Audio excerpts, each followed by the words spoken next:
اصلاحی فقہی مسائل پر بیانات اور تفسیر ہمارا تذکرہ قرآن میں سننے کے لیے مفتی حماد فضل صاحب کے چینل کو سبسکرائب کیجیے۔ ہم حسبتا حسبا یا حسبو گمان کرنے کے معنی میں آتا ہے، اور اصحاب کا جو لفظ ہے یہ صاحب سے ہے۔ صاحب ساتھی کو کہتے ہیں، صحابہ کا جو لفظ ہے وہ اسی سے ہے کہ صحابہ آپ علیہ الصلاۃ تسلیمات کے مبارک ساتھی ہیں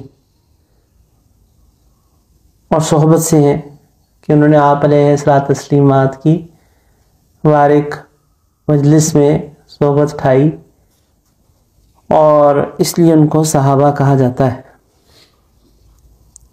کانوا من آیاتنا عجبا، آیات کا جو معنی ہے وہ نشانی کا ہے، اور اللہ کے جو قرآن کریم میں جو آیات ہیں ان کو بھی آیت اس لیے کہتے ہیں کہ یہ اللہ کی نشانیاں ہیں۔ عجبا تعجب سے ہے، ہمارے اردو میں لفظ استعمال ہوتا ہے۔ اوا اذ اول فتیۃ، تو اول فتیہ یہ اوا یا جو حروف اصلی ہیں یہ ٹھکانہ پکڑنے کے معنی میں ہوتے ہیں۔ ہماری اردو میں ایک لفظ استعمال ہوتا ہے، آپ علیہ الصلاۃ تسلیمات کی شان اقدس میں نعت کا جملہ آپ نے سنا ہوگا، غریبوں کا ملجا یتیموں کا مأوا۔ تو وہ جو یتیموں کا مأوا وہ ٹھکانے کے معنی میں، اس میں یہی ہم آ واؤ اور یا یہی روٹ ورڈ ہے جو یہاں پہ ٹھکانہ بنانا پکڑنا۔ قال ربنا آتنا من لدنک رحمہ، رحمت کا معنی اردو میں ہمارے رحمت کی استعمال ہوتا ہے۔ یہ عربی میں کسی چیز کو تیار کرنے کے معنی میں استعمال ہوتا ہے۔ حیا یحیی تحیی۔ تو ہماری اردو کے اندر ایک لفظ استعمال ہوتا ہے کسی چیز کا مہیا کر دینا۔ ممکن ہے کہ ہماری اردو کے اندر جو مہیا ہے وہ اسی حیے سے آیا ہو، ممکن ہے، کیونکہ مہیا جو چیز کی جاتی ہے وہ تو تیار کر کے دی جاتی ہے نا، پرووائڈ کی جاتی ہے، ہو سکتا ہے۔ رشدہ بھلائی کے لیے استعمال ہوتا ہے۔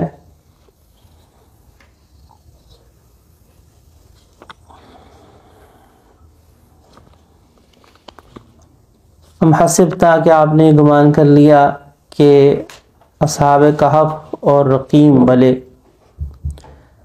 کانوا من آیاتنا عجبا کہ وہ ہماری نشانیوں میں سے عجیب تھے۔ اذ اول فتیہ، تو جس وقت انہوں نے نوجوانوں نے پناہ لی الکہفی، غار کی طرف۔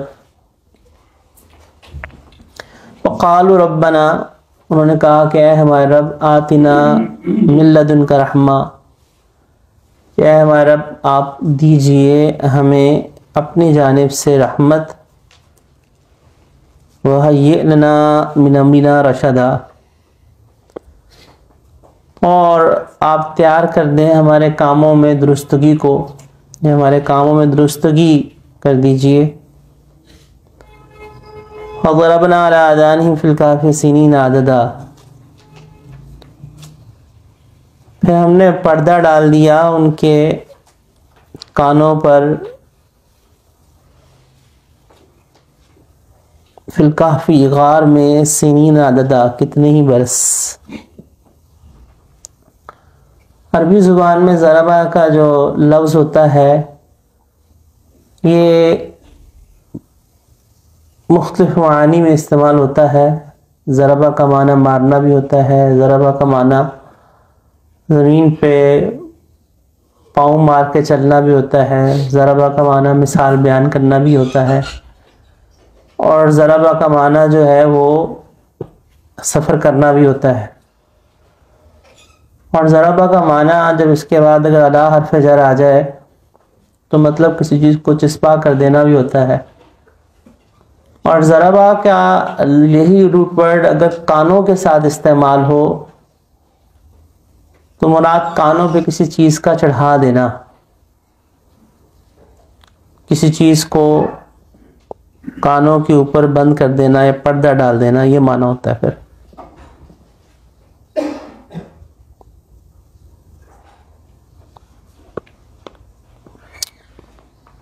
تو فضربنا علی آذانہم فی الکہف سنین عددا، ہم نے ان کے کانوں کے اوپر پردے کو ڈال دیا کئی سال تک غار میں۔ سورہ کہف کا نام ان اصحاب کہف کے واقعے کے اوپر ہے، اور جس وقت یہ اصحاب کہف کا حوالے سے یہود نے سوال کیے تو خود یہود کے پاس بھی ان کی تفصیل نہیں تھی، البتہ ان کو اتنا ہی پتہ تھا کہ یہ ایک ایسا بڑا ہی محیر العقول قسم کا واقعہ تھا جو پیش آیا تھا،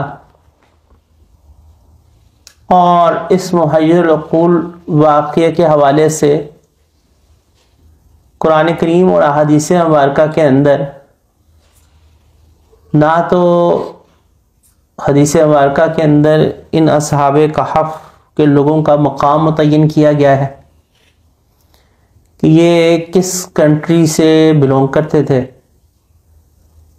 نہ اللہ جل شانہ نے ان کے ایئر کو اور زمانے کو متعین کیا ہے، حدیث مبارکہ میں بھی نہیں متعین کیا گیا ہوا۔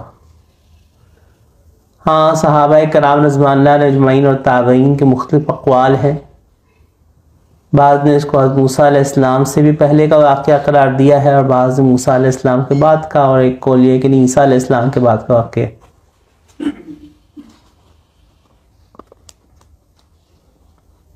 اس کی وجہ یہ ہے کہ اللہ جل شانہ نے پورے قرآن کریم کے اندر ایک اصول ہے اللہ تعالیٰ کا اور نبی اکرم علیہ السلام کا بھی، کہ بعض باتیں ایسی ہوتی ہیں جس کو اللہ تعالیٰ مبہم رکھتے ہیں، جس کو اللہ تعالیٰ خود مبہم رکھتے ہیں اور کلیئر نہیں کرتے، تو وہاں پہ اللہ کا مقصود بھی اس کو مبہم رکھنا ہی ہوتا ہے، وہاں پہ اس کی کھود خریدنے پڑنا نہیں ہوتا۔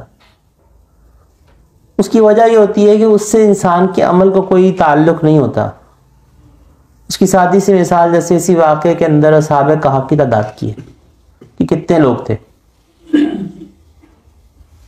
تو اس میں ابہموا ما ابہم اللہ، اس چیز کو مبہم رکھو جس کو اللہ نے مبہم رکھا ہے۔ اصحاب کہف کے کتے کا کیا رنگ تھا، کئی لوگ یہ سوال کر لیتے ہیں کہ جی اصحاب کہف کتے کا رنگ کیا تھا۔ فار ایگزامپل اگر بالفرض پتہ بھی چل جائے کہ اس کا رنگ کیا تھا تو اس سے کیا حاصل ہو جائے گا؟ کچھ بھی نہیں۔ اور اگر اصحاب الکہف کے لوگوں کی تعداد جیسے آگے تعداد کے حوالے سے آئے گا کہ ان کی تعداد 3 تھی، 4 5 7 8 مختلف اقوال میں اختلاف ہوا، تو اللہ تعالیٰ نے کہا رجمًا بالغیب، کہ یہ اندھیرے میں تیر چلا رہے ہیں۔ اور وہاں پہ اللہ تعالیٰ نے تعداد کیوں نہیں بیان فرمائی؟ کیونکہ اس سے اس کا تعلق نہیں، اصل وہ واقعہ ہے جو درس دے رہا ہے، اس واقعے کی طرف اور عمل کی طرف فوکس کرنا چاہیے۔ چنانچہ اللہ جل شانہ نے جس وقت یہ اصحاب کہف کے اس واقعے کو بیان فرمایا تو اللہ تعالیٰ نے آغاز میں ہی کہا کہ ہم حسبت ان اصحاب الکہف والرقیم، کیا تم نے گمان کیا کہ اصحاب کہف اور رقیم والوں کا جو واقعہ ہے یہ بہت عجیب ہے؟ حالانکہ اس سے بہت زیادہ عجیب اللہ تعالیٰ کی مخلوقات، اس سے کئی گنا زیادہ عجیب مخلوقات زمین آسمان کے اندر کائنات میں ہیں، جو اس سے بھی بڑے بڑے اللہ تعالیٰ کے مظہر ہیں۔ چنانچہ اگر ہم یہ دیکھیں کہ ان اصحاب کہف کے لوگوں پہ 300 سال گزرے، تو اللہ تعالیٰ نے اسی کائنات کے اندر بلیک ہول کی مخلوق بھی رکھی ہوئی ہے نا، کہ جہاں پہ ٹائم کی جو سپیڈ ہے وہ بہت ڈفرینٹ ہے بوجہ شدید قسم کی گریویٹیشنل پل ہونے کی وجہ سے۔ تھیوری ہے، سائنٹیفکلی پروون نہیں ہے، نظریہ ہی ہے، لیکن بہرحال ایک ایسا نظریہ ہے کہ جو کوئی کلیش تو نہیں کر رہا قرآن و حدیث سے. آئنسٹائن کی جو ٹائم اینڈ اسپیس تھیوری ہے، شاید میں نے سورہ بنی اسرائیل کے درس میں عرض کیا تھا کہ میری ذاتی رائے اور ذاتی وجدان سے ہے کہ اس نے تو یہ شریعت میں معراج کے واقعے پہ غور کر کے نکالی ہے. ہو سکتا ہے کہ ظاہری بات ہے کہ میرا اپنا ذاتی ایک رائے غلط بالکل ہو سکتی ہے، کیونکہ یہ عقلی علوم ہوتے ہیں، کوئی بھی غور کرے گا تو وہ نکال لے گا، کافر غور کرے گا تو کافر نکال لے گا، مسلمان غور کرے گا تو مسلمان نکال لے گا. یہ تو عقلی علوم ہوتے ہیں، جو بھی غور کرے گا تو نکال لے گا. یہ عقل کے معاملات جو ہوتے ہیں وہ تو اللہ تعالیٰ نے اوپن رکھے ہوتے ہیں نا. مسلمان محنت کرے گا عقل کے اوپر، عقلی علوم کے اوپر، تو وہ پاتا رہے گا. جب تک مسلمان محنت کرتے رہے، ان کے اوپر کھلتے رہے، جب انہوں نے محنت کرنا چھوڑ دی، کفار نے اپنا لی، تو ان پہ اب کھلنا شروع ہو گیا. جو محنت کرے گا پالے گا. عقلی علوم کے اندر تو سیدھا سیدھا ضابطہ ہے.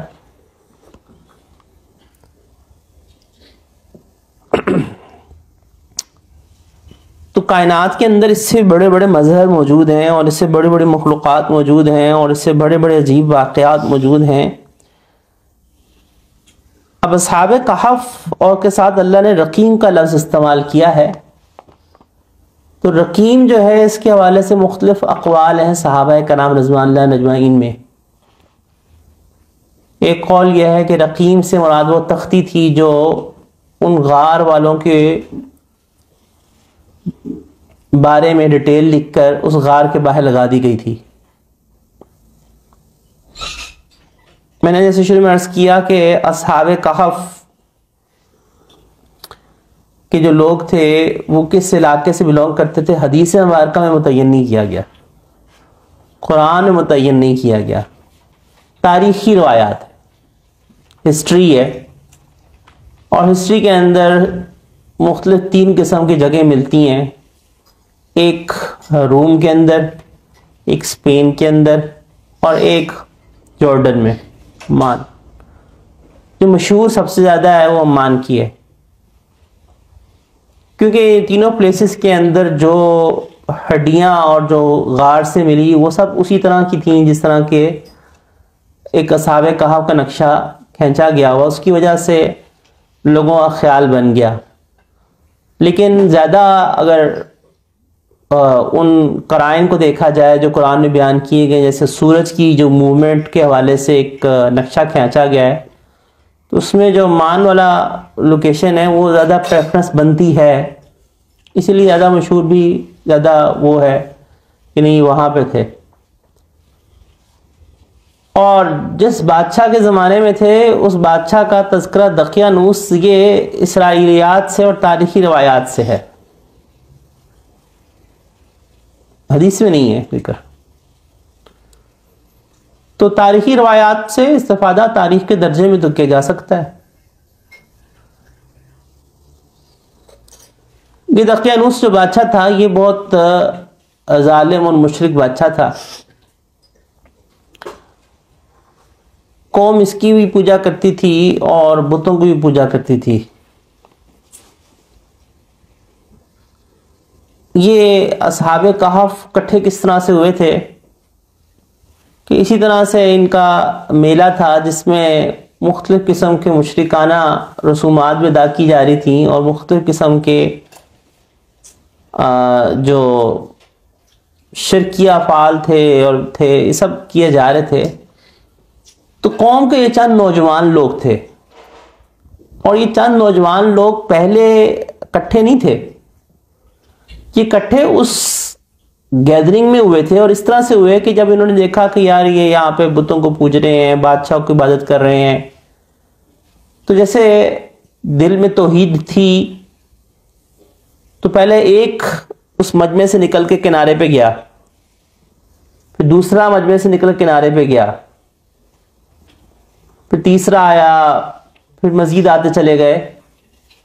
تو شروع میں تو سب ایک دوسرے کو دیکھ کے جیسے جھجک رہے تھے کہ بھائی تم کیوں آئے ہو سارے اس مجمع سے نکل کے. تو ایک سے تھوڑی تھوڑی بات کی، اس نے کہا کہ میرا تو دل نہیں مانتا ان بتوں کو پوجنے پہ اور اس بادشاہ کی عبادت کرنے کے اوپر کہ جس رب نے ہمیں پیدا کیا ہمیں تو اس کی عبادت کرنی چاہیے. تو دوسرے نے بھی آگے سے کہا کہ میری بھی یہی کیفیت ہے, میرا بھی یہی ہے. تیسرے نے بھی اسی طرح سے تائید کر دی. مزید جو گروپ تھا وہ سبھی ہم خیال لوگوں کا نکل آیا اور سبھی اسی وجہ سے الگ ہوئے تھے.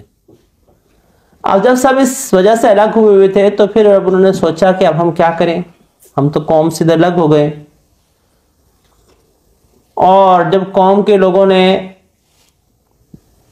دیکھا کہ یہ تو ہمارے اس مشرکانہ میں نہیں ہے شریک ہوتے اور آگے بھی شریک نہیں ہوتے اور ہر دفعہ الگ ہو جاتے ہیں, تو انہوں نے بادشاہ کو اطلاع دے دی اور بادشاہ نے ان کو طلب کر لیا. اور جب بادشاہ نے ان کو طلب کر لیا اور بادشاہ نے ان کو پوچھا تو اس وقت انہوں نے ببانگ دہل توحید کا اظہار کر دیا کہ ہم تو ایک اللہ کی عبادت کرنے والے ہیں, ہم تمہیں نہیں پوچھ سکتے, نہ تمہارے آگے جھک سکتے ہیں, نہ سجدہ کر سکتے ہیں, نہ ان بتوں کو ہم سجدہ کر سکتے ہیں. تو بادشاہ نے اس وقت تو ان کو جانے دیا, لیکن بادشاہ کو ان کے اوپر بہت غصہ آیا اور اس نے ان کے قتل کا حکم دے دیا. اور جس وقت یہ لوگ دربار سے نکلے اظہار حق کر کے تو ان کو بھی اندازہ تھا کہ ہمیں اب یا تو قید میں ڈال دیا جائے گا یا مار دیا جائے گا. چنانچہ انہوں نے آپس میں مشورہ کیا کہ ہم کیا کریں, تو سوچا کہ اچھا ہم یوں کرتے ہیں کہ کہیں پہ اپنی بستی کو اور اپنی آبادی کو اور لوگوں کو چھوڑ کر ہم غار میں چلے جاتے ہیں. عربی زبان میں غار کا لفظ بھی استعمال ہوتا ہے اور عربی زبان میں کہف کا لفظ بھی استعمال ہوتا ہے. اللہ نے اصحاب الکہف کے لیے غار کا لفظ استعمال نہیں کیا, کہف کا لفظ استعمال کیا ہے. اس کی وجہ یہ ہے کہ کہف میں اور غار میں فرق ہے. کہف اس غار کو کہتے ہیں کہ جو اندر سے کشادہ ہوتا ہے, بڑا ہوتا ہے. یعنی آپ یوں بھی کہہ سکتے ہیں کہ وہ غار جو کہ اندر سے ذرا وسیع ہے, کھلا ہے, تو اسے کہف کہا جاتا ہے. اور جو عربی میں غار کا لفظ استعمال کیا جاتا ہے تو وہ اندر سے اگر کھلا نہ ہو, کشادہ نہ ہو, تو اس کے لیے غار کا لفظ استعمال کیا جاتا ہے. تو یہ کہف جو تھا یہ کشادہ تھا اندر سے, اسی لیے اصحاب الکہف کا لفظ استعمال کیا گیا. تو جس وقت یہ لوگ اس غار میں چلے گئے اور ساتھ ان میں سے کسی ایک کا یہ کتا تھا جو ان کے ساتھ ہی چلا گیا ان کے ساتھ, اللہ جل شانہ نے ان لوگوں کو اپنی قدرت کاملہ سے 300 سال سے زائد ان کو سلائے رکھا. اور جب وہ جاگے تو انہوں نے یہی کہا کہ ہم تو ایک دن یا کچھ حصہ صرف سوئے ہوں گے. اور چونکہ اس وقت ایک بھوک نے ان کو, جب جاگے تو بھوک نے ستایا, تو ایک بندے کو بھیجا کہ جاؤ جا کے باہر کھانا لے کر آؤ. اور جب وہ سکہ اور دینار لے کر گیا تو دکاندار نے کہا کہ یہ تو جس بادشاہ کا سکہ ہے وہ تو 300 سال پہلے مر کھپ چکا ہوا ہے, تو تمہارے پاس یہ سکہ کہاں سے آیا؟ تو یہ تو لائل تھے اس بات سے کہ اچھا وہ مر چکا ہوا ہے.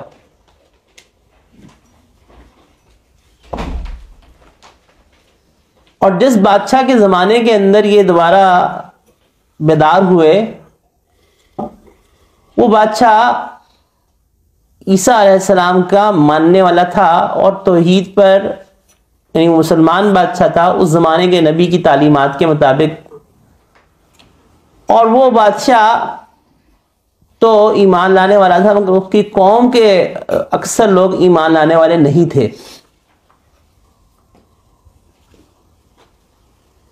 اور اللہ کی شان کے اس بادشاہ کا اپنی قوم سے اور اپنے درباریوں سے اس پر جھگڑا ہوا مرنے کے بعد جی اٹھنے کے, اور اس نے کہا کہ اللہ ہم سب کو دوبارہ اٹھائے گا اور ہمارا حساب کتاب ہوگا.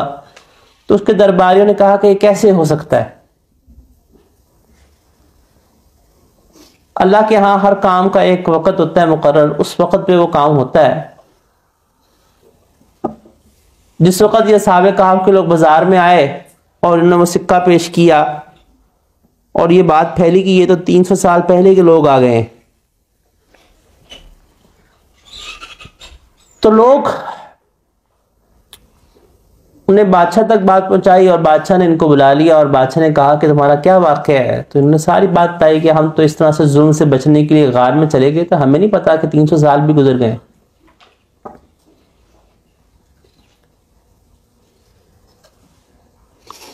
تو سب درباریوں کے سامنے اللہ نے وہ ظاہر کیا کہ دیکھو، جو اللہ 300 سال سلانے کے بعد دوبارہ زندہ کر کے اٹھانے پہ قادر ہے، اس کے لیے کیا مشکل ہے کہ جب تم مر جاؤ تو تمہیں بھی دوبارہ اچھی طرح زندہ کر کے اٹھائے۔ اس کے بعد یہ لوگ تو گھبرا کے واپس چلے گئے، اور پھر اس کے بعد دوبارہ اس غار میں اللہ نے ان کو سلا دیا، اور اب جو سلایا تو وہ قیامت تک کے لیے ہی سلایا اللہ تعالیٰ نے۔ قوم کے لوگ جب پیچھے آئے اور آ کے انہوں نے دیکھا ڈھونڈتے ہوئے غار کے اوپر، تو انہوں نے اس کی یاد میں مسجد بنا دی اس غار کے سرے کے اوپر کہ یہ وہ لوگ ہیں کہ جو اللہ کے دین کے لیے حصہ نکلے تھے۔ تو یہ وہ مختصراً واقعہ میں نے عرض کیا۔ تو رقیم وہ تختی ہے کہ جو قوم کے لوگوں نے ان کے حالات کی تفصیل میں لگا دی تھی۔ دوسرا قول یہ کہا گیا کہ رقیم سے مراد جو ہے وہ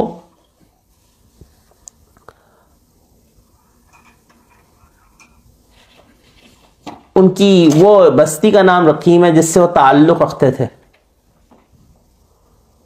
اور تیسرا قول یہ ہے کہ رقیم جو تھا وہ اس غار کا نام تھا، لیکن یہ بات اتنی وزنی نہیں لگتی کیونکہ اصحاب الکہف اور رقیم کہا گیا ہے۔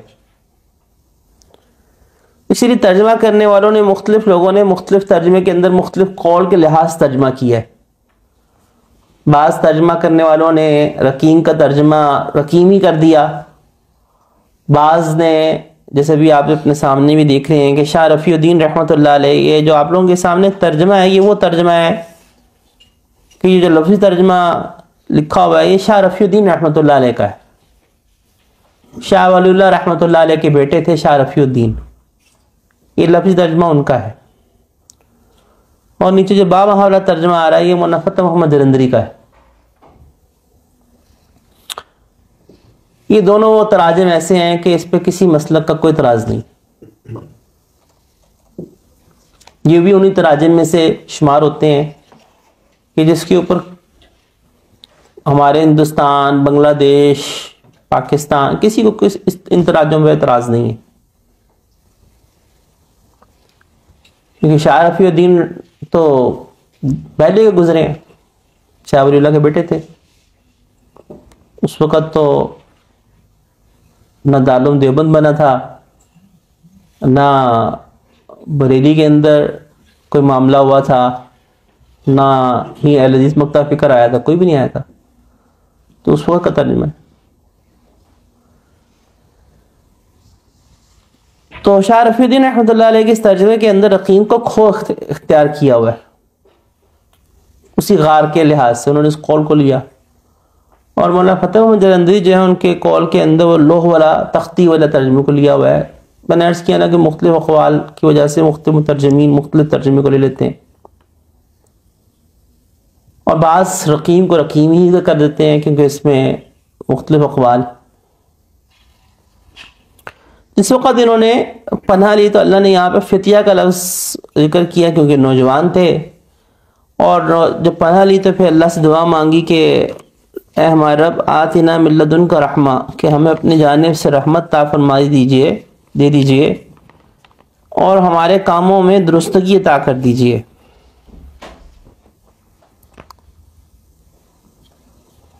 فَضَرَبْنَا عَلَىٰ آذَانِهِمْ فِي الْكَهْفِ سِنِينَ عَدَدًا، اللہ تعالیٰ نے ان کے کانوں کے اوپر نیند کو مسلط کر دیا۔ اور کانوں میں نیند کو مسلط کرنے کا اس لیے خاص طور پہ ذکر کیا کیونکہ 300 سال تک ایک بندہ اگر سویا بھی ہو یا ویسے بھی نیند میں سو جائے تو میڈیکلی انسان جب سوتا ہے نا تو آپ کے جسم کے سارے اعضاء میں سے کان وہ ایسے اعضاء ہیں کہ جو سونے کے اندران بھی ان کی جو اس کی ورکنگ ہوتی ہے وہ ختم نہیں ہوتی ہے۔ آنکھوں کی ورکنگ ختم ہو جاتی ہے، آنکھیں بند ہو جاتی ہیں، منہ بند ہو جاتا ہے۔ کان جو ہوتے ہیں یہ ان کی ورکنگ جو ہوتی ہے وہ سلو تو ہو جاتی ہے ختم نہیں ہوتی ہے۔ یہی وجہ ہے کہ الارم بجتا ہے آپ اٹھ جاتے ہیں، آپ کے کان میں آواز پڑتی ہے اٹھ جاؤ، تو یا آپ کو کوئی اٹھانے والا آواز دے زور سی تو آپ اٹھ جاتے ہیں.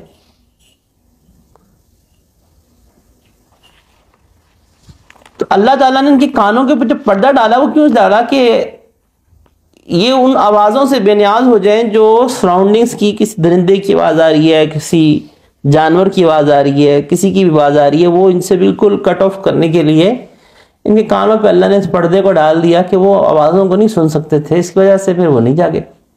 اور اللہ نے بھی چونکہ ان کو سلانا مقصود تھا تو وہ ایک اللہ کی اذن سے پھر وہ اس نیند میں رہے. اور یہ ایسا ہی مظہر تھا کہ جیسا اللہ تعالیٰ نے حضرت عزیر علیہ السلام کے واقعے میں بھی کر کے دکھلایا. قرآن کریم میں، پورے قرآن کریم میں 3 واقعات ہیں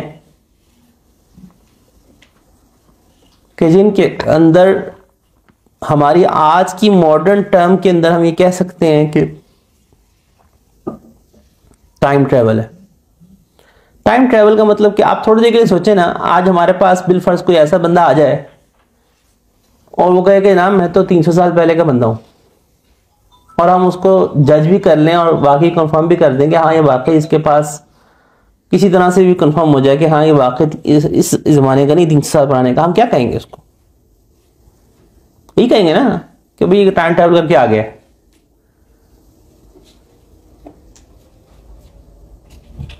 تو وہ ہمارے لحاظ سے ٹائم ٹریول ہوتا ہے، لیکن اس کے لحاظ سے تو وہ یہ تھا کہ اللہ تعالیٰ نے اس کے حق میں وقت گزرا، لیکن وقت اس طرح سے گزرا کہ اس کے جسم پہ اس کا کوئی اثر نہیں ہوا.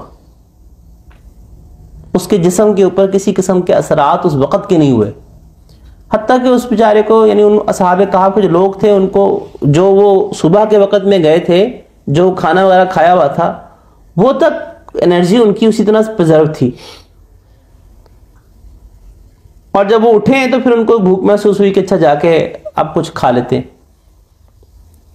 اور اس 300 سال کے عرصے میں ان کو پیشاب، پاخانہ، ان سب ضروریات سے اللہ تعالیٰ نے ماورا رکھا. اگر اس کو ماڈرن ٹرمینالوجی کی لینگویج میں بات کریں نا، ٹائم ٹریول کی، تو اس بارے میں ایک ذاتی توجیہ ہے جو غلط بھی ہو سکتی ہے یقیناً. اور ذاتی توجیہ میں اس لیے عرض کر رہا ہوں کیونکہ دیگر تفاسیر میں مجھے اس قسم کی توجیہ نہیں ملی، اس لیے میں عرض کر رہا ہوں کہ ذاتی توجیہ غلط بھی ہو سکتی ہے بالکل. کہ اگر ان تینوں واقعات کو ہم یوں دیکھیں نا، تینوں واقعات کون کون سے ہیں؟ ایک حضرت عزیر علیہ السلام کا واقعہ ہے، واقعہ معراج آپ علیہ السلام کا واقعہ، اور تیسرا یہ اصحاب کہف کا واقعہ. حضرت عزیر علیہ السلام کے واقعے میں 100 سال سوئے رہے. 100 سال کے بعد جب اٹھے تو گدھے کی تو ہڈیاں بکھری ہوئی تھی، لیکن ان کے پاس جو کھانا پڑا ہوا تھا وہ اسی طرح تھا، تر و تازہ. اور پھر اللہ نے ان کے سامنے اس گدھے کے اوپر گوشت کو چڑھایا، ہڈیاں کٹھی ہوئی، اور وہ گدھا دوبارہ زندہ ہوا. اور پھر حضرت عزیر علیہ السلام جس وقت اپنی بستی میں گئے تو ان کے جو پوتے اور اولادیں تھیں وہ سب سفید بالے اور بوڑھے ہو چکے ہوئے تھے، اور یہ اسی طرح جوان تھے. یعنی ان کے اوپر کسی قسم کا اثر اس وقت 100 سال کا نہیں ہوا. آپ علیہ الصلوۃ والتسلیمات چند لمحات کے اندر ہی آسمان، 7 آسمانوں، جنت جہنم کا سفر کر کے واپس آ گئے ایک ہی رات کے اندر. تو دنیا کا وقت اور رفتار سے چلا، اور آپ علیہ الصلوۃ والتسلیمات کے حق میں وقت اور رفتار سے چلا. ان اصحاب کہف کے لوگوں کے لحاظ سے دیکھا جائے تو ان کے حق میں وقت اور طرح سے چلا کہ اس وقت نے ان کے جسم کے اوپر کوئی اثر نہیں رکھا، کوئی اثر نہیں ڈالا. اور باقی لوگوں کے حق میں ٹائم اپنے لحاظ سے گزرا تو اس کی توجیہ بظاہر ایک کیوں سمجھ میں آتی ہے کہ یہاں پہ 2 الگ ٹائم فریم چلے ہیں. ایک وہ ٹائم فریم چلا جو اصحاب کہف کے حق میں تھا، اور ایک وہ ٹائم فریم چل رہا تھا جو باقی دنیا کے حق میں تھا. حضرت عزیر علیہ السلام کے واقعے میں بھی یہی ہوا کہ ایک وہ ٹائم فریم تھا کہ جس میں حضرت عزیر علیہ السلام چل رہے تھے، اور ایک وہ ٹائم فریم تھا کہ جس میں باقی لوگ ارد گرد چل رہے تھے، حتیٰ کہ ان کا گدھا بھی اسی طرح سے آپ علیہ السلام کے معراج میں بھی کہ ایک وہ وقت کی رفتار اور ٹائم فریم تھا جو آپ علیہ السلام کے حق میں تھا، اور ایک وہ ٹائم فریم تھا جو باقی تمام لوگوں کے حق میں تھا. تو یہ دو الگ ٹائم فریم تھے. اس کا مطلب یہ ہوا کہ ٹائم ٹریولنگ کا کنسیپٹ کے لحاظ سے اگر ہم شریعہ کے لحاظ سے گائیڈنس لیں تو ہم یہ کہتے ہیں کہ ہاں ان تین واقعات میں دو الگ الگ ٹائم فریمز چلے ہیں، اور اوبویسلی جب دو الگ الگ ٹائم فریم چلے ہیں اور جہاں پہ وہ میٹ کریں گے تو میٹ کرنے کے بعد جو لوگ ہوں گے وہ تو یہی سمجھیں گے. جیسے میں نے آپ کو سمپل سی ایگزامپل دی کہ 300 سال پیچھے بندہ چلا آئے، پیچھے سے آگے آ جائے تو وہ تو یہی ہوگا. لیکن کیا اس کے وائس ورسا ہو سکتا ہے کہ یہاں سے اٹھ کے پیچھے چلا جائے اور پاس میں چلے جائیں، یا یہاں سے اٹھ کے آگے ہم فیوچر میں چلے جائیں؟ تو فیوچر میں تو یہ لوگ آئے نا، یہ جو اصحاب کہف کے لوگ تھے، یہ کیا تھے 100 سال بعد 300 سال بعد آ گئے نا. لیکن اب 300 سال بعد آئے اس طرح سے کہ وہ پچھلا وینش ہو چکا ہوا ہے، پچھلا اب ایگزسٹ نہیں کرتا. یعنی اس سے ہمیں دوسری بات ایک یہ پتہ چل رہی ہے کہ پچھلا جو ٹائم فریم کا جو پچھلا پاسٹ تھا وہ ختم ہو چکا ہوا ہے. وہ یہ نہیں ہوا کہ واپس اس میں واپس چلے گئے.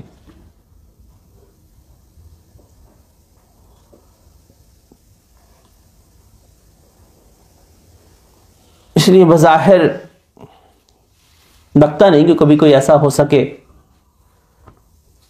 اور بظاہر یہ نظریہ کہ وقت جو ہوتا ہے وہ اسی طرح سے ایک سین کی طرح موجود ہوتا ہے، پچھلے پاسٹ بھی اسی طرح موجود ہوتا ہے، اور انسان جب تک چاہے وہ چلا جائے اس پاسٹ میں واپس آ جائے، بظاہر لگتا نہیں ہے کہ یہ ایسا ممکن ہے. ہاں یہ تو پاسبل اللہ نے اپنی قدرت کاملہ سے کر کے دکھلایا کہ ایک بندہ آگے چلا گیا، اور آگے یعنی اگلے وقت کے اندر اس طرح سے ہوا کہ جو پچھلے باقی لوگ ہیں ان کا ٹائم فریم اور ہے، ان کا ٹائم فریم اور ہے. یہ تو ہوا، لیکن وہ چیز تو نہیں سمجھ میں آ رہی کہ کوئی شخص پیچھے اس طرح سے جائے کہ پیچھے سب ایپیسوڈز پڑی ہوئی اور ٹائم کی فریمز پڑی ہیں ان میں چلا جائے اور پھر واپس آ جائے. باقی تخیلات ہوتے ہیں، فکشنز ہوتی ہیں، تھیوری ہی ہے نا، نظریے ہی ہے نا.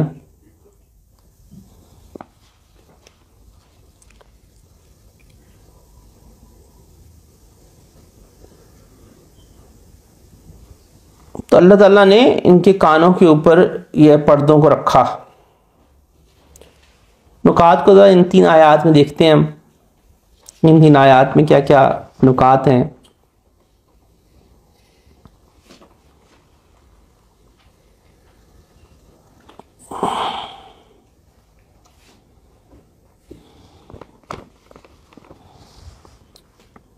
سب سے پہلا نقطہ اور پہلو یہ ہے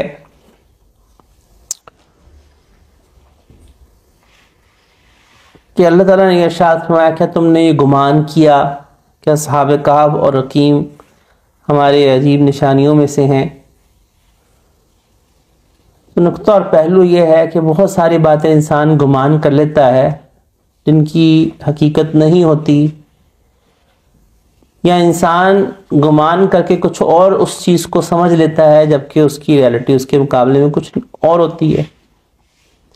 اسی طرح اسی لیے بعض گمان جو ہوتے ہیں وہ گناہ بھی ہو جاتے ہیں. ان بعض الظن اسم. دوسرا نقطہ اور پہلو وہ یہ ہے کہ اللہ کے لیے دنیا میں کوئی چیز کائنات کے اندر اللہ کے لیے کچھ بھی مشکل نہیں ہے. انسان مخلوق ہے، انسان کسی چیز کو مشکل اور ناممکن سمجھتا ہے کیونکہ وہ انسان ہے، مخلوق ہے. لیکن اللہ کے لیے کوئی چیز مشکل نہیں ہے، نہ اللہ کے لیے کوئی چیز عجیب ہے، کیونکہ اس اللہ نے جب کائنات کو پیدا کیا، اس اللہ نے جب وقت کو پیدا کیا، وقت بھی تو اللہ کی مخلوق ہے نا. حدیث مبارکہ میں جو کہا گیا کہ انا دہر، میں زمانہ ہوں، تو اس کا مطلب کیا ہے کہ میرے اختیار میں زمانہ ہے اور میں نے زمانے کو پیدا کیا.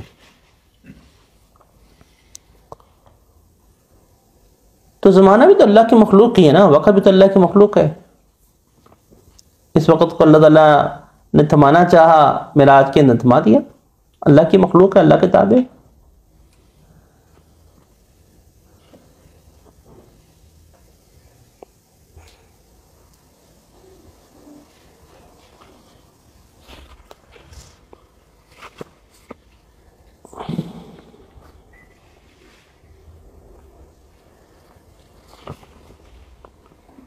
اگر دیکھا جائے کہ اصحاب کہف کے اس واقعے کے اندر کیا کیا عجیب باتیں تھیں، تو دیکھیں ان کا سونا ایک طویل عرصے تک ایک عجیب بات تھی. پھر اس سونے کے درمیان میں ان کو دائیں بائیں کروٹ دلوانا، یہ ایک عجیب بات تھی. پھر اللہ کی رحمت سے اس غار میں اس طرح سے چلے جانا کہ قوم ان کو تلاش کرنے کے باوجود نہیں پا سکی، یہ بھی ایک عجیب بات تھی. پھر اللہ نے کتے کو بھی سلا دیا ان کی ہی ساتھ ایک ہونے کی وجہ سے. اور اللہ تعالیٰ نے ان کو سلایا اس طرح سے کہ ان کو دھوپ بھی پڑتی تھی لیکن دھوپ براہ راست نہیں پڑتی تھی، کیونکہ انسان کے جسم پہ براہ راست دھوپ پڑے تو ظاہری بات ہے کہ وہ دھوپ جو ہے وہ انسان کے لیے باعث اذیت بن جائے گی. تو دھوپ براہ راست نہیں آتی تھی. اگر کوئی شخص بالفرض بھول کر اس غار میں آ جاتا تھا تو وہ ان کو جاگتا ہوا سمجھتا. تحسب آ گیا، قرآن کریم آ گیا، آج میں کہا کہ تحسبوا قاذم رقود، تم ان کو گمان کرو گے کہ سوئے ہوئے اور وہ جاگتے ہوئے، تم ان کو یہی گمان کرو گے کہ وہ جاگ رہے ہیں حالانکہ وہ سو رہے. اسی طرح سے روب کا ڈال دینا، اور ایسا روب ڈال دینا کہ کوئی شخص اگر اس غار کے اندر بالفرض غلطی سے آ جاتا تو وہ ڈر کے بھاگ جاتا تھا. پھر ان کو دوبارہ زندہ کرنا، پھر ان کا دوبارہ جاگنا اور پھر واپس دوبارہ سلانا، پھر ان کا قوم کے لیے ہدایت کا سبب بننا. یہ سب وہ باتیں تھیں جس کو اللہ تعالیٰ نے تذکرہ فرمایا. اذ اوى الفتية إلى الكهف، اس اوا کو آپ تھوڑی دیر کے لیے ریلیٹ کریں فتنہ دجال کے ساتھ تو آپ کو، چونکہ یہ بھی ان 10 پہلی آیات میں سے 10ویں آیت ہے. فتنہ دجال کو آپ تھوڑی دیر کے لیے دقیانوس بادشاہ کی جگہ رکھ لیں. دقیانوس بادشاہ نے کیا کیا؟ ظالم تھا، خدائی اپنی عبادت کروا رہا تھا، اور جو نہ اس کی عبادت کرے تو اس کے اوپر وہ زندگی تنگ کر رہا تھا، اور قوم کے لوگ بھی سب اسی کے ساتھ ملے ہوئے تھے. یہی تھا نا. دجال کے ساتھ کیا ہوگا؟ دجال خدائی کا دعویٰ کرے گا لیکن سٹارٹ میں نہیں کرے گا، یہ ذہن میں رکھیں. آتے ساتھ خدائی کا دعویٰ نہیں کرے گا. دجال آتے ساتھ نجات دہندہ بن کے آئے گا، بالکل ایسا عظیم نجات دہندہ. کیونکہ جیسے میں نے جو پچھلے درست تھے اس میں نے عرض کیا تھا کہ دجال سے پہلے کے جو 3 سال ہیں وہ شدید قحط سالی کے ہیں. پوری دنیا کے اندر شدید قسم کی قحط سالی کے ہیں جو پوری دنیا کو لپیٹ لے گی. پہلا سال زمین کی 1/3 حصے سے پانی کو اللہ تعالیٰ روکیں گے، بارش کو. دوسرے سال اگلے نصف کو 1/3، اور تیسرے سال بالکل زمین شدید قحط سالی کے اندر چلی جائے گی.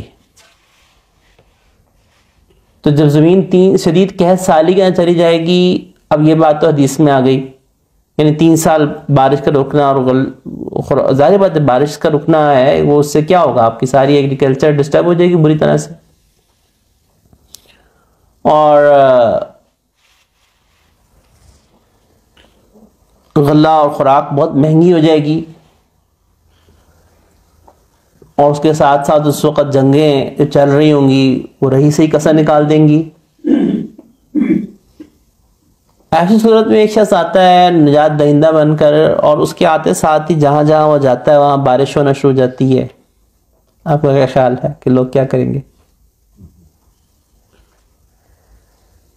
ایک شدید 3 سال کی قحط سالی کے اندر جہاں خوراک کے اوپر شدید حالات ہوں، اور اس میں ایک شخص آئے اور جس جگہ وہ جائے وہاں پہ بارش ہونا شروع ہو جائے، اور جو کھیتوں کی اور سب خوراک کا معاملہ ڈسٹرب ہوا ہو وہ اس طرح اشارہ کرے اور وہاں پہ کھیت فصلیں دینا شروع کر دیں، تو لوگوں کو ظاہر سے متاثر ہو کر کیا کرنا چاہیے تھا؟ ہوگا فتنے میں پڑ جائیں گے، کہیں گے دیکھو ہمیں ہماری خوراک بحال ہو رہی ہے، ہماری معیشت بحال ہو رہی ہے، ہماری واپس سب چیزیں واپس آ رہی ہیں. مولویوں کو چھوڑو پیچھے لگے ہوئے ایسے ہی اس کے پیچھے کہ یہ دجال ہے، کانا ہے، یہ وہ. یہی ہوگا نا. پیسہ آ رہا ہے, سب کچھ ہو رہا ہے, ریوائول ہو رہا ہے, یہ ترقی کے دشمن آ گئے ہیں پیچھے سارے لاٹھی لے کے کہ یہ کانا دجال ہے, ان کی باتوں کو چھوڑو, ان کو پیچھے نکالو. یہی ہوگا. اور جس وقت جب یہ ہوگا تو دجال شروع میں خدائی کا دعویٰ نہیں کرے گا. میں نے عرض کیا نا, شروع میں خدائی کا دعویٰ نہیں کرے گا, بعد میں کرے گا. اور جب بعد میں کرے گا تو لوگ اس اندھی تقلید کے اوپر, چونکہ ایک اس کے جال میں اور اس کو ایک بڑا خیر خواہ مان چکے ہوں گے, تو بڑے آرام سے وہ کلٹ فالوئنگ میں تبدیل ہو جائے گی, اور وہ فالوئنگ جیسا وہ کہتا جائے گا لوگ مانتے چلے جائیں گے. اس وقت جو چند سر پھر لوگ ہوں گے ایمان والے, جو کہیں گے کہ تو خدا نہیں ہے, ہمارا خدا اللہ ہے, ان کے ساتھ وہ کیا کرے گا؟ وہی کرے گا جو دقیانوس بادشاہ نے کیا تھا کہ ان کو قتل کر دو ان کو. اور اس وقت پھر اہل ایمان کو کیا کرنا پڑے گا؟ ان کو وہی کرنا پڑے گا جو اصحاب کہف نے کیا تھا. وہ غار میں چلے گئے. اسی لیے حدیث مبارکہ کے اندر آپ علیہ السلام کا یہ ارشاد مبارکہ ہے, مسلم شریف کی غالباً روایت ہے, کہ قیامت کے قریب ایک زمانہ ایسا آئے گا کہ لوگوں پہ اپنے دین کے اوپر چلنا اتنا دشوار ہو جائے گا کہ جیسے کسی انگارے کو ہاتھ میں تھام لینا اور اس پہ چلنا. اور جب لوگ اتنے دشوار ہو جائیں گے دین کے اوپر چلنے میں, اور لوگ ان کو دین پہ چلنے نہیں دیں گے, تو پھر وہ لوگوں کو چھوڑ کے غاروں میں چلے جائیں گے, جنگلات میں چلے جائیں گے. غاروں کا تذکرہ آتا ہے اس میں, کما قال علیہ السلام. تو ام المؤمنین سے داشتہ رضی اللہ تعالیٰ نے پوچھا کہ یا رسول اللہ پھر وہ کھائیں گے پیئیں گے کیسے؟ تو فرمایا کہ وہ اللہ کا ذکر کریں گے, اور اللہ اس ذکر سے ان کے اس خوراک کو دور کر دے گا, جس طرح صحابہ کہف کو اللہ نے کیا. تو ہو سکتا ہے کہ یہ وقت دجال کے ظہور کے بعد ہو, اور یہ بھی ہو سکتا ہے کہ یہ اس وقت ہو کہ جب عیسیٰ علیہ السلام کے نزول کے بعد بھی, کیونکہ جب عیسیٰ علیہ السلام نازل ہونا ہے نا, تو نازل ہونے کے بعد کا جو پہلا ایک فیز ہے وہ پوری دنیا میں صرف اسلام کا ہے. کہ جب عیسیٰ علیہ السلام نازل ہو رہے ہیں اور وہ صلیب کو توڑ دیں گے, کوئی عیسائی رہے گا نہیں, کوئی کافر نہیں رہے گا, زمین صرف اور صرف اہل ایمان ہی ہو جائیں گے, جس کو اللہ نے کہا کہ قرآن کریم کے اندر کہ کوئی ایک شخص بھی نہیں ہوگا مگر یہ کہ وہ ایمان لے آئے گا ان پہ. تو وہ ایمان لانے والی شخصیت یعنی عیسیٰ علیہ السلام کی جو اس وقت ہوگی, اور جو نہیں ایمان لائے گا وہ مارا جائے گا. جو یہودی نہیں مانے گا اور پتھر کے پیچھے بھی چھپے گا تو پتھر بھی گواہی دے گا کہ میرے پیچھے چھپا ہوا ہے, اس کو مار دو. تو جب اہل ایمان کا غلبہ ہو جائے گا تو اس وقت حدیث میں آتا ہے کہ زمین اپنی برکتیں پوری طرح سے ظاہر کر دے گی. اتنی برکتیں ظاہر کر دے گی زمین, اتنی برکتیں ظاہر کر دے گی کہ اللہ زہریلے جانوروں سے ان کا زہر کا اثر ختم کر دیں گے, حتیٰ کہ کوئی چھوٹی بچی شیر کے منہ میں بھی ہاتھ ڈالے گی تو شیر اسے کچھ نہیں کہے گا. تو اس وقت تو جو مخلوقات سے اور سب چیزوں سے اس کی وجہ کہ اس کو صرف زمین پہ اہل ایمان ہوں گے. اور یہ عرصہ کتنا عرصہ چلے گا؟ حضرت عیسیٰ علیہ السلام جب آئیں گے تو شادی بھی کریں گے, اس دنیا کے اندر رہیں گے, پھر اس کے بعد وہ قدرتی یاجوج ماجوج کا آنا, پھر اس کے بعد ان کا قدرتی انتقال ہو جانا. پھر جب وہ قدرتی طور پہ انتقال کریں گے روزہ اقدس میں دفن ہوں گے, اس کے بعد جو شخص بادشاہ بنے گا وہ کم و بیش 25 سال رہے گا. اس کے بعد جب وہ فوت ہوگا نا تو لوگ بڑی ہی تیزی کے ساتھ دین سے پیچھے ہٹنا شروع ہوں گے, اتنی تیزی سے دین سے پیچھے ہٹنا شروع ہوں گے جس طرح جگدم تیز داخل ہوئے تھے. وہ ایک بہت آزمائش کا وقت اس وقت شروع ہونا ہے اہل ایمان کے اوپر. وہ تقریباً اب قیامت کا اینڈ ہے نا, بالکل وہ بس قیامت کا بھی سمجھے کہ یہ جو دوسرا شخص جس نے بادشاہ بننا ہے, اور اس کے بعد بیت اللہ کی تباہی کا جو حدیث میں ذکر کیا گیا کہ پتلی پتلی والا حبشی ٹانگوں والا حبشی آپ علیہ السلام نے فرمایا کہ میری آنکھوں کے سامنے ہے کہ جو نیزے سے بیت اللہ کو تباہ کرے گا، اور جب بیت اللہ کو تباہ کرے گا تو اس کے بعد پھر اہل ایمان دنیا سے ختم ہوتے چلے جائیں گے. ایمان اور اہل ایمان بڑی تیزی کے ساتھ ختم ہوتے چلے جائیں گے. وہ پھر تیزی سے سفر، یہاں تک کہ دابت الارض نے نکلنا ہے صفا پہاڑی سے. صفا پہاڑی شک ہوگی، دابت الارض نکلے گا، جانور ہوگا، لوگوں سے باتیں کرے گا. قرآن کریم میں تذکرہ ہے اس کا. اور یہ کیا کرے گا؟ یہ اہل ایمان کی پیشانی پہ نشان لگائے گا، اور اس کے بعد ہوا چلے گی اور ہوا تمام اہل ایمان کی روح کو قبض کر لے گی. تو پھر وہ وائس ورثہ ہو جانا ہے.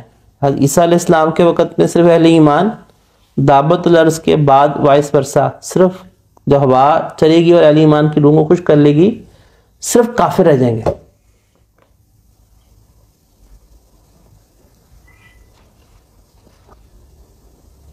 تو یہ بھی پاسبلٹی ہے کہ وہ وقت کے جب غاروں میں جانے کا اس وقت کی بات ہو، اور یہ بھی ممکن ہے کہ دجال کے زمانے کی بات ہو کہ جب اہل ایمان کے اوپر چلنا اتنا دشوار ہو جائے. لیکن بہرحال دجال کے فتنے سے بچنے کے لیے اس وقت اہل ایمان کو اس طریق کو اختیار کرنا پڑے گا جو صحابہ کہف نے کیا، کیونکہ یہی سنت رسول اللہ ہے. وہ کیسے؟ آپ علیہ الصلوۃ والتسلیمات نے مکی دور میں ہجرت حبشہ کا کیوں حکم دیا تھا؟ مشرکین مکہ کی تکالیف سے بچنے کے لیے ایک جماعت کو ہجرت حبشہ کا حکم دیا، اور ہجرت حبشہ 2 دفعہ ہوئی. اور ہجرت مدینہ کیوں ہوئی؟ دین کو اپنے بچانے کے لیے. اسی لیے اذ اول فتیتوں کے اندر اگلا نقطہ پہلو یہ ہے کہ اہل ایمان کے اوپر جب اپنے دین کو بچانا دشوار ہو جائے ان کے اوپر ہجرت لازم ہو جاتی ہے.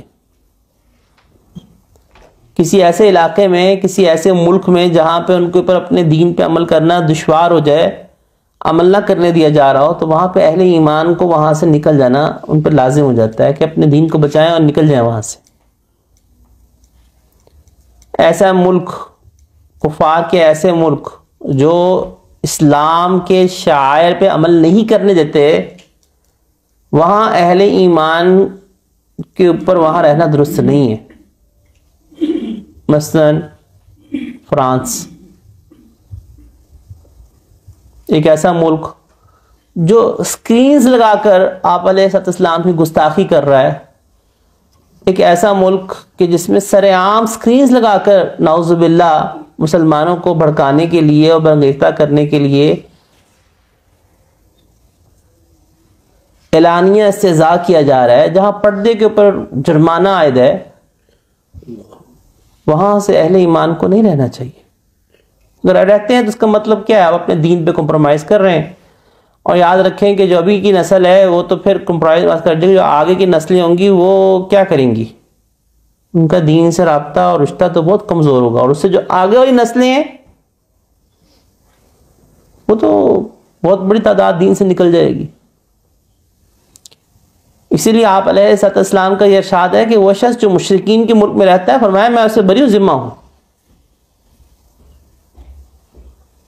تو اسی لحاظ سے آپ علیہ السلام نے ارشاد فرمایا کہ ایک ایسے شخص جو ایسے مشرک کفار کے ملک میں رہ رہا ہے کہ جہاں پہ اس کو اپنے دین کے اوپر پریکٹس کرنا، عمل کرنا ممکن نہیں. ہاں جو ممالک ایسے ہیں کہ جہاں مسلمانوں کی تعداد اتنی ہے اور کہ مسلمان اپنے اولادوں کو دین سکھا سکتے ہیں، سیکھ سکتے ہیں، اور وہاں پہ دین پہ عمل کی پابندی نہیں ہے، تو وہاں پہ اہل ایمان کا اور مسلمانوں کو جانا اس شرط کے ساتھ ہے کہ وہ اپنے دین کے اوپر سختی سے عمل کریں اور مسلمانوں کے ساتھ رہیں. ایسا نہ ہو کہ پوری جو کالونی ہے اس میں صرف ایک مسلمان کا اکیلا ہی گھر ہے، بس ایسی جگہ پہ مسلمان کو رہنا منع ہے. اس کی وجہ کیا ہوتی ہے کہ انفلوئنس ہوتا ہے. جب ایک پوری بستی کے اندر ایک ہی گھر مسلمانوں کا ہے اور کے سارے نان مسلمز ہیں تو کیا ہوگا؟ ان کا اثر جو ہے وہ اس کے اوپر آئے گا، اور جب ان کا اثر اس کے اوپر آئے گا، اور یہ ظاہری بات ہے کہ یہ پھر دین میں کمزور پڑنا شروع ہو جائے گا. تو اسی لیے فرمایا کہ میں اس شخص سے بری ہوں جو مشرکین کے اندر رہ جا کے. تو جو ہمارے پاکستانی بھائی یا دیگر مسلمان بھائی یورپین ممالک میں جاتے ہیں یا فورن کنٹریز میں جاتے ہیں معاش کے لیے یا ایجوکیشن کے لیے یا پڑھنے کے لیے، وہ جا سکتے ہیں، لیکن اس شرط کے ساتھ، نمبر 1 کہ مسلمانوں کے ساتھ رہیں، اپنا اٹھنا بیٹھنا مسلمانوں کے ساتھ رکھیں، اور مسلمانوں کی ایسی کمیونٹی وہاں ہونا لازم ہے کہ جس سے مسلمان اپنے دین پہ آزادانہ عمل کر سکیں، اور وہ غیر مسلم ملک ایسا ہونا چاہیے جہاں پہ مسلمانوں کو اپنے دین پہ عمل کرنے میں کوئی پابندی نہ ہو، وہ جماعت سے نماز پڑھنا چاہیں پڑھ سکیں، وہ عید پہ قربانی دینا چاہیں دے سکیں، وہ ان کی عورتیں پردہ کرنا چاہیں تو پردہ کر سکیں۔ جو ممالک ایسے ہیں کہ جہاں پہ اس قسم کی پابندی ہیں وہاں پہ مسلمانوں کو نہیں جانا چاہیے، کیونکہ وہاں جانے کا مطلب یہی ہے کہ آپ نے دین کو سیکریفائس کرنا۔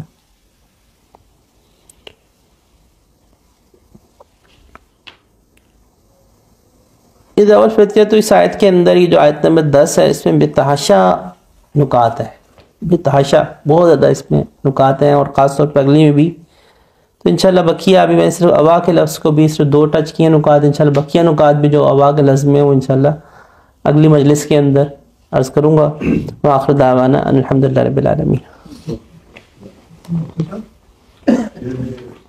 سوال کرنا ہے میں نے مراقبہ کے بارے میں۔ پچھلی دفعہ جب باہر نکلے تھے تو ایک دوست جہاں سے میرے ساتھ ہی نکلے تھے، تو انہوں نے مراقبہ پہ بڑا اعتراض کیا تھا، کہتے کہ کیا چیز ہے؟ میں کہا مجھے جو سمجھ آتی یہ کہ خاموش ہے کہ یا سر جھکا کے اللہ کو یاد کرنا ہوتا ہے، اور یہ آج نہیں ہے، میں نے بہت دفعہ فورن کا بھی دیکھا ہے، لیکن اس نے کہا یہ بدعت ہے، یہ کیوں کرتے ہیں؟ تو میں نے کہا آپ کو اعتراض تھا تو آپ بات کر لیتے، آپ کو جواب مل جاتا۔ تو بہرحال وہ اچھی خاصی بحث ہوئی، کچھ اچھے الفاظ بھی بولے، بہرحال وہ میں نہیں جی وہ بہتر تھا کہ مجھے میری طرف آپ ریفر کر رہے تھے، میں نے کہا اور بیٹھے ہوئے چلتے ہیں، کہتے نہیں بس ٹھیک ہے۔ تو چلے میں اس کو ایکسپلین کر دیتا ہوں۔ دیکھیں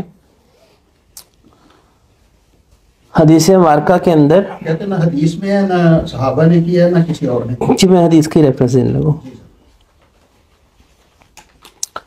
اور قرآن کے ریفرنس دوں گا، اس کے علاوہ میں ریفرنس نہیں دینے لگا۔ اللہ تعالیٰ نے قرآن کریم میں 3 آیات ایسی ہیں، اگر آپ تھوڑی دیر کے لیے سوچیں کہ اس کی پریکٹیکل شکل کیا ہوتی ہے تو آپ کو خود بخود آنسر مل جائے گا۔ پہلی آیت وَاذْكُرْ رَبَّكَ فِي نَفْسِكَ تَضَرُّعًا وَخُفْيًا، وَاذْكُرْ یاد کرو، رَبَّكَ اپنے رب کو، فی نفسک اپنے جی میں، تضرعا وخفیہ، اب یہ خفیہ کیا ہے؟ چپ کے، یہی ہے نا۔ اب آپ تھوڑی دیر کے لیے اس کی پریکٹیکل شکل میں بتا دیں کیا ہوگی۔ یہی ہوگی نا کہ آدمی اپنے دل میں اللہ کو یاد کر رہا ہے، اللہ نے یہی کہا ہے نا۔ دوسری آیت اللہ نے قرآن کریم میں سورہ مزمل میں ارشاد فرمایا وَاذْكُرِ اسْمَ رَبِّكَ وَتَبَتَّلْ إِلَيْهِ تَبْتِيلًا، اذکر یاد کریں، اسم ربک۔ اب یہاں پہ رب کا نہیں، پچھلی آیت میں تو رب تھا نا، ایک شخص اللہ کی یاد میں ڈوبا ہوا ہے، اللہ آپ کتنے بڑے ہیں، آپ میں کتنے احسانات ہیں، یہ بھی اللہ کی یاد ہے نا۔ اللہ میں کچھ نہیں تھا، اللہ آپ نے مجھے یہ نوازا، اللہ آپ نے مجھے یہ انعام دیا، یہ بھی اللہ کی یاد ہے، اللہ کو یاد کرے نا، بندے تھوڑی یاد کر رہا ہے، اللہ کے احسانات کو یاد کر رہا ہے۔ یہاں پہ سورہ مزمل کی آیت میں یہ نہیں ہے کہ وَاذْكُرْ رَبَّكَ، یہاں وَاذْكُرِ اسْمَ رَبِّكَ، اپنے رب کے نام، اسم کا ذکر کریں۔ کوئی بھی ترجمہ اٹھا کے دیکھ لیں۔ اب تھوڑی دیر کے لیے بتائیں گے اپنے رب کا نام، تو اللہ کا جو نام ہے وہ 2 طرح کے نام ہیں، ایک اللہ کا اسم ذات ہے اور ایک اللہ کے اسماء صفات ہے۔ اللہ کے اسم ذاتی کیا ہے؟ وہ صرف ایک ہے، اللہ، اور اللہ کے اسماء صفات کیا ہیں؟ انگنت ہیں۔ اب جب اللہ نے کہا ہے نا وَاذْكُرِ اسْمَ رَبِّكَ، اپنے رب کے نام کو یاد کریں، ایک شخص رحمان رحمان کہتا ہے تو بھی اپنے رب کے نام کو یاد کر رہا ہے،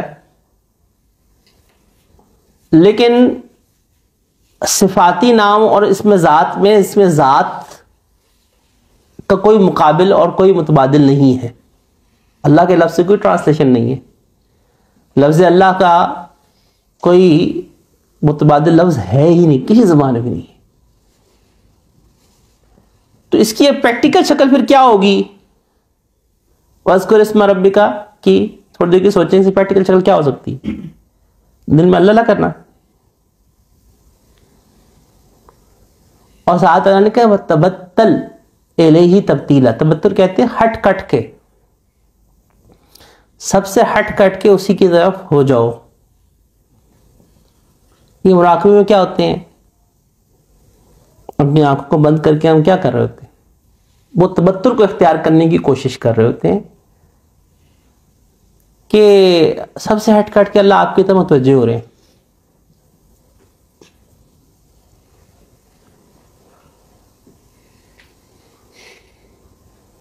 اسی طرح فرمایا ادعوا ربکم تضرعا وخفیا،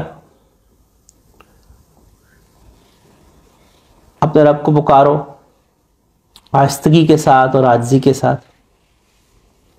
تو 3 یہ آیتیں ہوں گی. اب ان کی پریکٹیکل شکل میں نے کہا کہ میں تفصیل میں نہیں جا رہا، سمپل ترجمہ ہے. ترجمے کے اندر آپ بتا دیں گے اس کی پریکٹیکل شکل کیا ہے. بھائی ان 3 آیتوں عمل کرنا ہے نا. ایک بندہ کہتا ہے میں نے اس آیت پہ عمل کرنا ہے، میں کیسے عمل کروں؟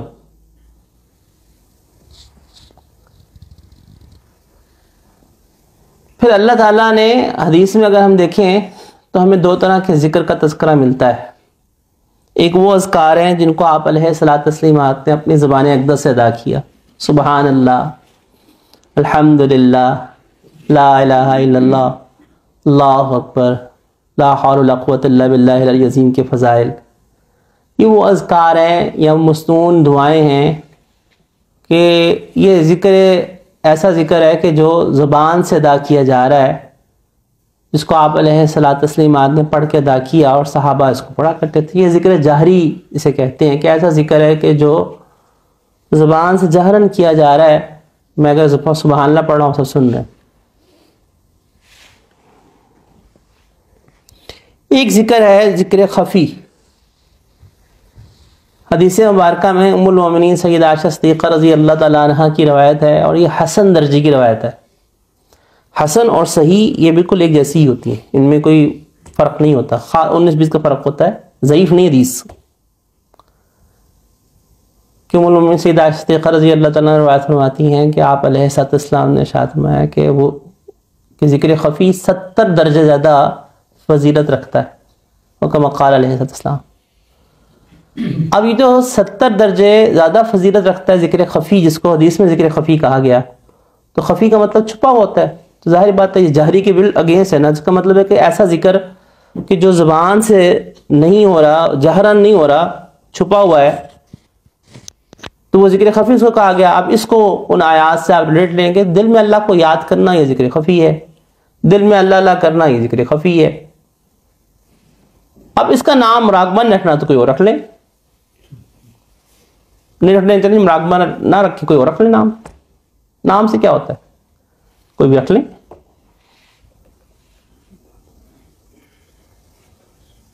تو یہاں پہ تو ہم صرف اس پریکٹس کو اور ان 3 آیات پہ عمل کے لحاظ سے کوشش کرتے ہیں اور حدیث کے لحاظ سے کوشش کرتے ہیں کہ تھوڑا سا یہ اللہ کی یاد کی طرف، اللہ کی طرف متوجہ ہو جائیں.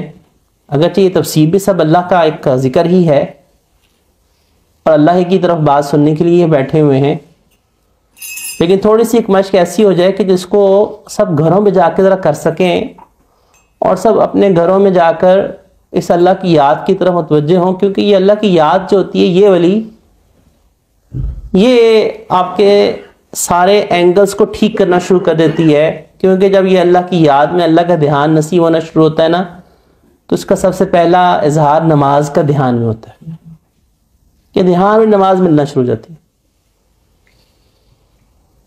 اور جب دھیان میں نماز ملنا شروع ہو جاتی ہے تو پھر وہ دھیان قائم ہونا شروع ہو جاتا ہے، ہر جگہ پہ قائم ہونا شروع ہو جاتا ہے. ان تعبد اللہ کا انا کا ترا، یہ کہ تم عبادت کرو اللہ کی جیسے تم اللہ کو دیکھ رہے ہو.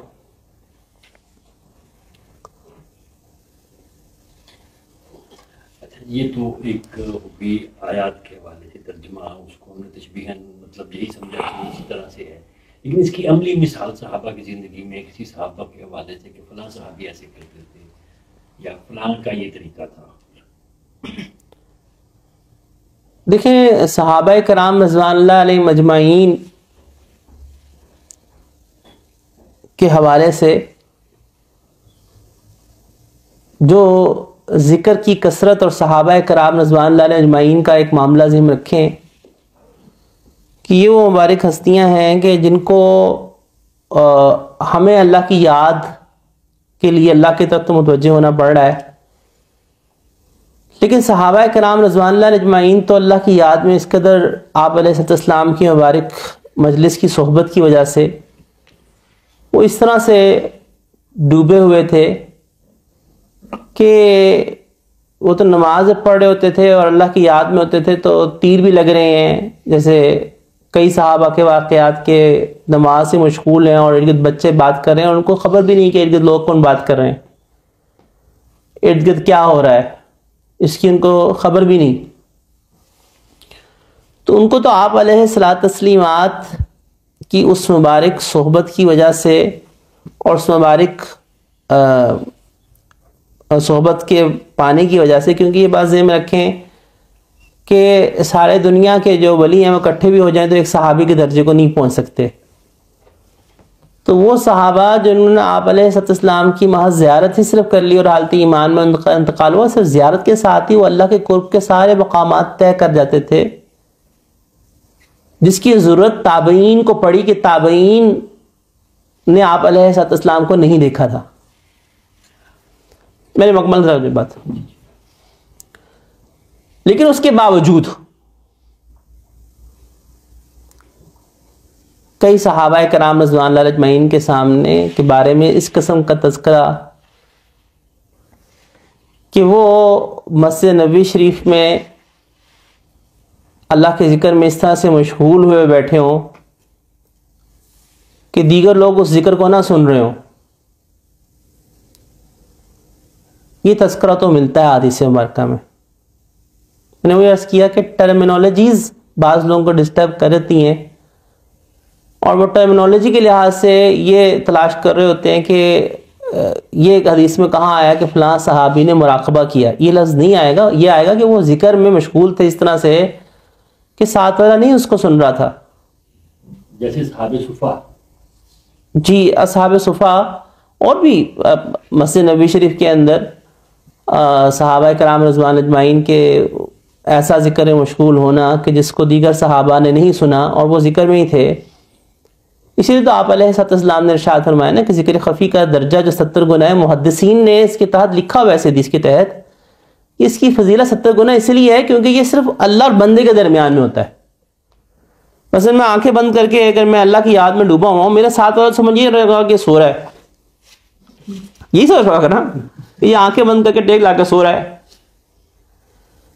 لیکن میرا اور جو اللہ کا تعلق اس وقت جڑا ہوا ہے وہ کسی کو نہیں پتہ چل رہا، تو اس پہ دکھلاوا نہیں پاسبل نا، اس کے اندر بالکل ایک اخلاص کا بہت زیادہ ایک اس اخفاء کی وجہ سے، چھپے ہونے کی وجہ سے محدثین نے لکھا کہ اس کا درجہ 70 گنا زیادہ۔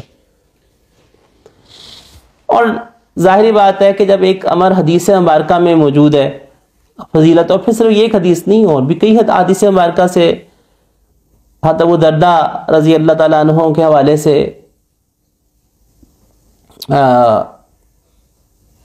تذکرہ آنا، اور پھر اللہ ان فی خلق السماوات والارض، اور وہ جو تفکر ہے کہ اللہ کی تخلیق کے اندر تفکر، وہ بھی یہی مراقبہ ہے اور کیا ہے۔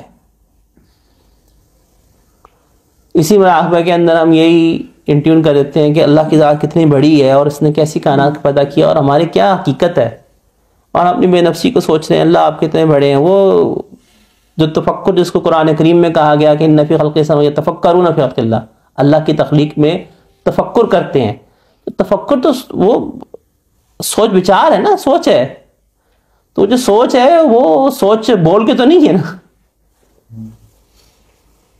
وہ اسی طرح ہی ہے۔ چنانچہ تابعین کو جب میں نے عرض کیا نا کہ صحابہ سے بھی اگرچہ ثبوت اس کا ہے مگر تابعین کو بہت زیادہ ضرورت پڑ گئی، تو تابعین سے تو کثیر ثابت ہے،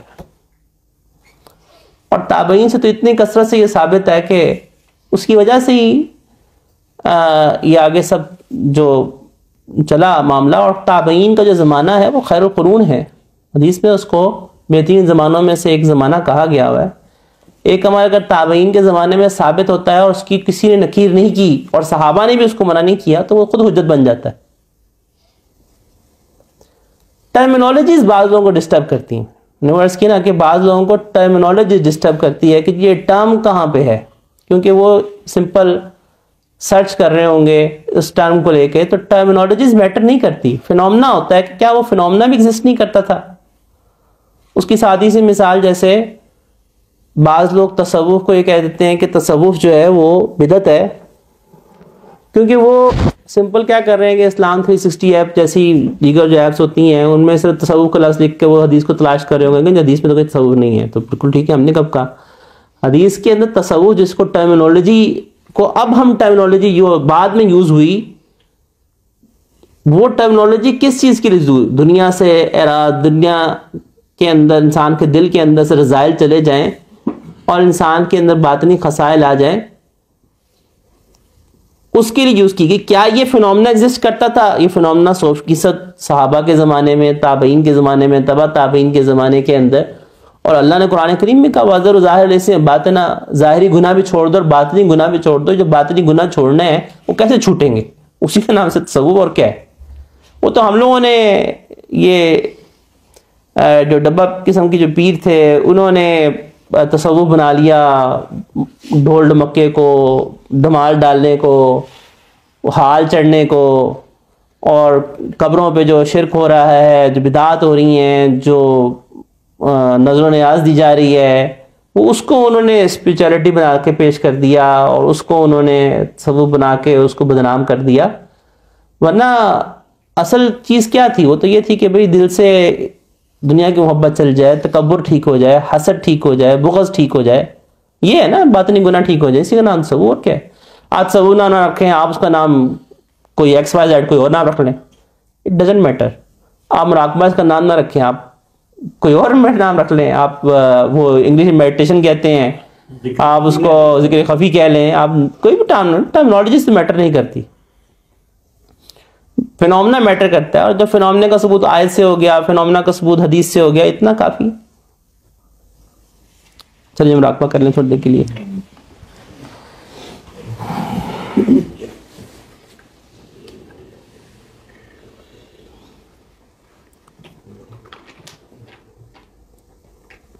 اللہ کی طرف توجہ چاہیے.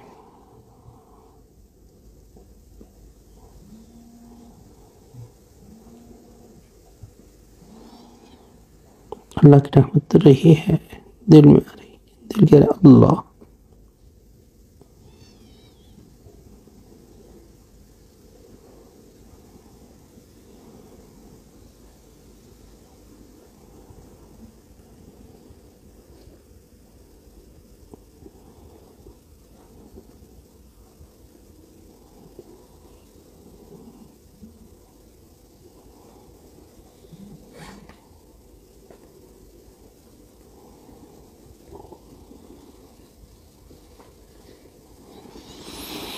سبحان اللہ الحمد للہ لا الہ الا اللہ اللہ لا حول ولا قوة الا باللہ العلی العظیم. اللہم صلی علی سیدنا مولانا محمد وعلی آل سیدنا مولانا محمد وبارک وسلم.